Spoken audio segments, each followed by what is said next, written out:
কোরআনে কারীমে আল্লাহ রাব্বুল আলামিন বলেন, ফামান তাবিআ হুদায়া ফালা খাউফুন আলাইহিম ওয়ালা হুম ইয়াহজানুন।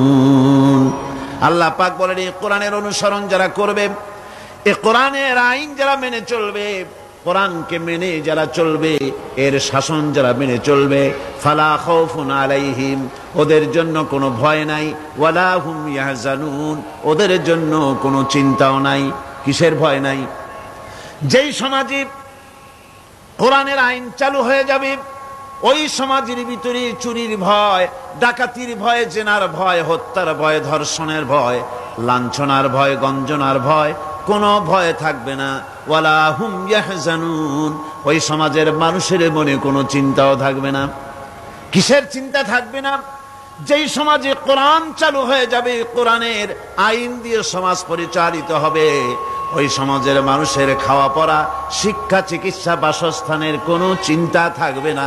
ইসলামী সমাজ তার গ্যারান্টি দেবে। জোরে বলেন সুবহানাল্লাহ, জোরে বলেন আলহামদুলিল্লাহ।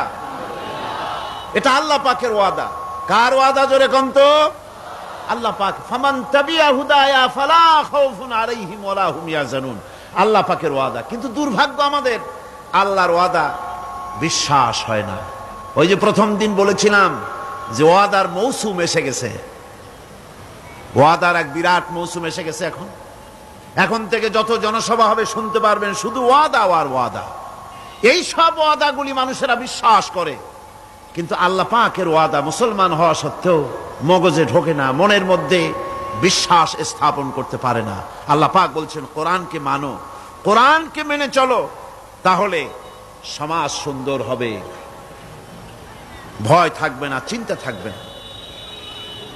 এই পৃথিবীতে প্রথম দিন থেকেই পৃথিবীতে দুইটা শ্রেণী চলে এসেছে।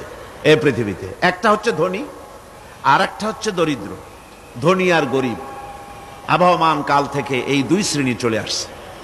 আদিকাল থেকেই মানুষ এই দুই শ্রেণীর ভিতরে সমতা সৃষ্টির জন্য প্রচেষ্টা চালিয়েছে। দার্শনিকরা চালিয়েছে, বিজ্ঞানীরা চালিয়েছে, এবং এক একজন এক এক ধর্ম